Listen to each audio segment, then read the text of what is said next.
At this time, I will call the York Thank you. County Council Transportation meeting to order. Our first item of business is staff is going to provide council with information related to the county road ratings. I think I hit the wrong button. Yep. Is there one? Okay, very good. Good evening, council. Good evening.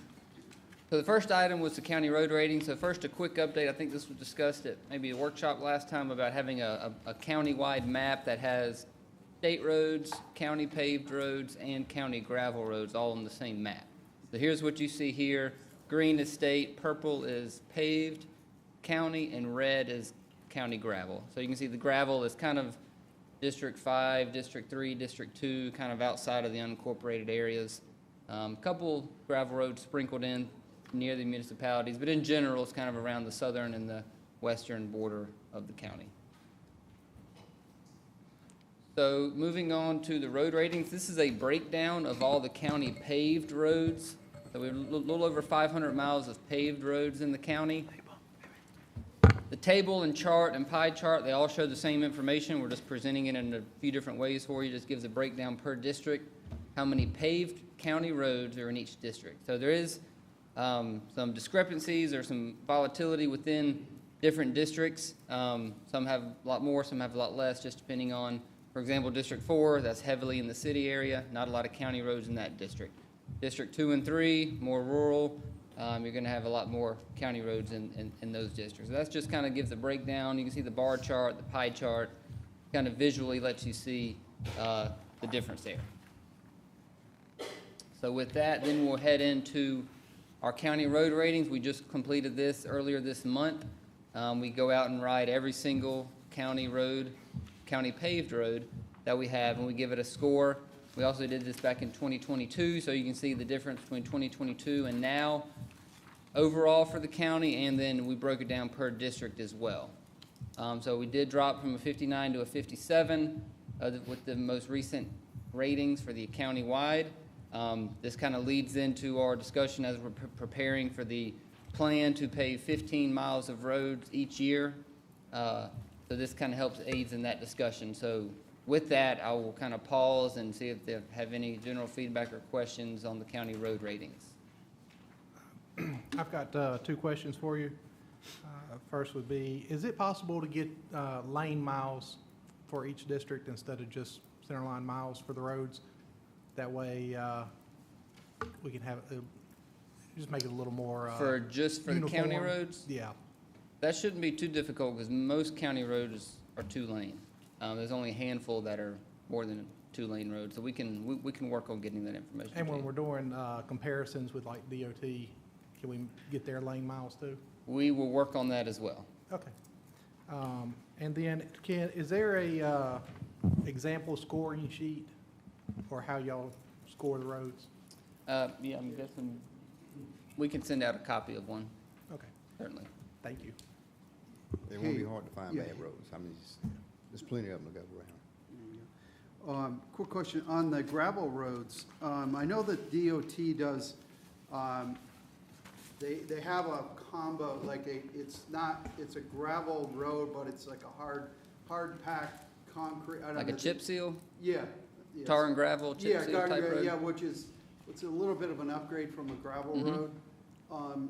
Do we have an opportunity at least to try to upgrade some of the dirt roads with that, with DOT, or?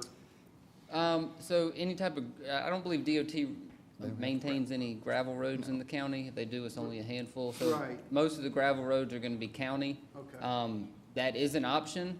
Okay. Part of that is still an issue with right-of-way acquisition. A lot of these gravel roads are 14 feet wide, 16 feet wide. So if we do go in there and want to do something like that, we want to widen it out to at least 20 or 22 feet to be able to make it safe for 2 vehicles to pass and whatnot. Then you got to push your ditches out further. So right-of-way acquisition always becomes an issue on the gravel road improvements. I get you. Okay, all right, thanks. Can I Thank you. tie on to his question though about the gravel roads, because I did have this. I've heard that story before, that getting the right of way so that we could widen the roads out. You know, there are already gravel roads, you know, and they're active roads at 14 feet. Can we not just pave the the width that's already in use, and at least it won't be gravel and won't be, having to be prefixed every time it rains. Sure, so that, the way the ordinance is written, any paved county new road has to be built to a certain standard. I mean, that's something we can further explore with management to see if that's an option. Typically, if you pave a road, people go faster, and a lot of those narrow roads going around curves can create the potential for more accidents. But that's something we can have further discussions with management about. Well, maybe we can save on, if we save on the width, we can add some speed tables to them for those as speed control, or, Well, then you won't be saving. Those speed tables cost just as much as the width that you're trying to save on. well, at least we're getting the roads paved though, and people aren't having gravel. That's what, if y'all could, look at a way. I do get numerous calls about gravel roads. Yeah, I mean, I agree with that. I've done some, not that I have many hurt at all in my area, but I've gotten other calls outside, so, yeah. When it comes to county roads, most of the folks travel on state roads. That's where you get your biggest bang for your buck. And so the funding that we get, at least through C funds, doesn't provide. I understand that we're looking at options here as to whether or not to get equipment to look at only doing county roads.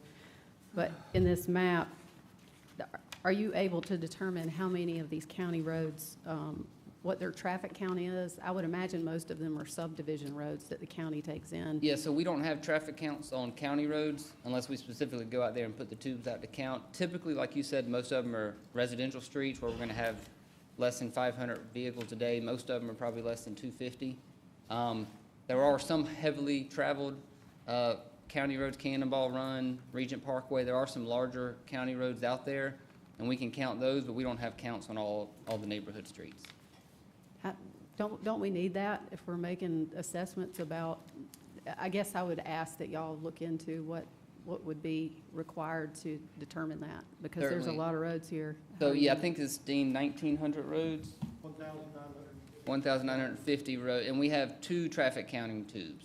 So if we do 2 roads per week, you can see how that's gonna take a very long time. And really, most of these subdivision roads, they're all gonna be just probably 200 or 300 roads per day. Now, if y'all want us to target some of the more heavily traveled roads, the Regent Parkway, Cannonball Run, the roads of that sort, then we can create a list of roads that would maybe make more sense to do the traffic counts on.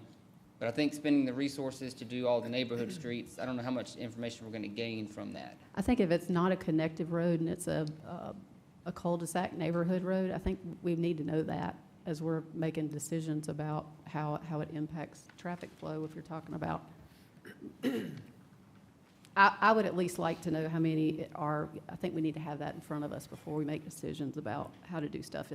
If you can eyeball it and say most of them are, subdivision neighborhood roads, then that at least helps to identify how many folks live on that. Or any other questions? Unrelated to this, I have one comment, if that's okay, having to do with transportation. So, as we look long-term to begin to develop the county out, when you go back and you look at the comprehensive plan for the county, I'd like for us to consider looking at roundabouts instead of intersections in some areas where it makes sense. The reading I'm seeing shows it's 20 to 50% more efficient. You have less fatalities, less accidents. So I think it's something we might ought to consider. I was just down in Charleston this past week and rode through one of those, and I'd never seen where they had the roundabout, but as you were coming up, they actually had a turning lane and a median in between it. Had a turning lane going off to the right. So you had 2 lanes, one went to the right, one went to the roundabout. Correct, yeah, Pretty efficient use.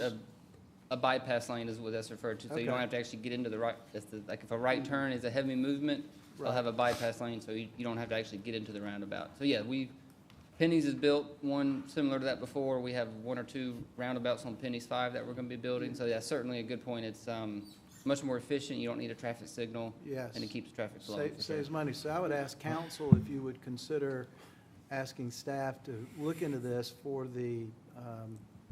our planning into the future, with the comprehensive plan in particular. I just want to make one quick comment.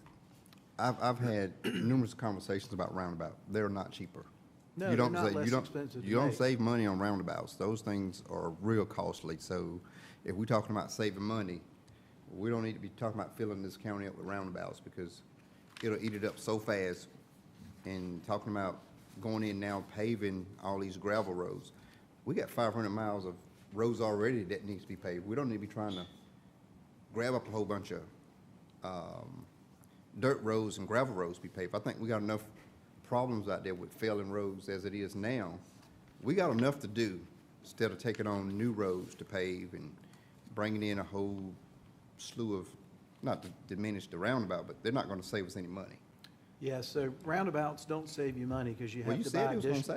save. No, I said it's 20 to 50% more efficient. Traffic moves more smoothly with a roundabout versus not having a roundabout. That's what I said. Well, I think that, So- those issues are case by case, and I think certainly if there's that's not necessarily something that I think y'all came prepared today. This is the map that Yeah, you're no. sharing with us, No. so we don't, Yeah, that's not what I was Okay. saying. I was just saying in our comprehensive plan to begin to look and see where roundabouts make sense because it is a more efficient way for traffic to flow in an area. So when you look at the unincorporated areas of the county that are not developed yet, we can start looking ahead and saying a roundabout may make sense here to keep traffic moving and flowing instead of spending more money widening roads and doing other things. It is very costly. gotcha.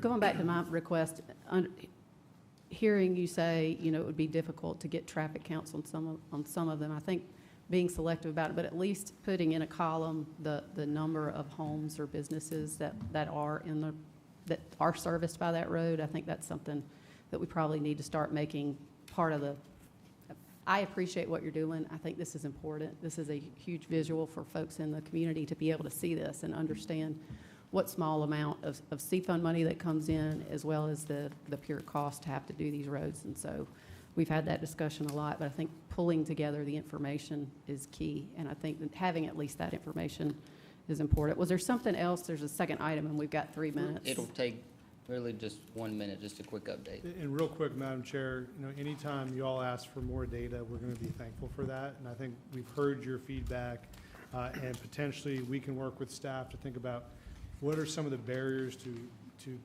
pulling out more data for y'all to make better decisions.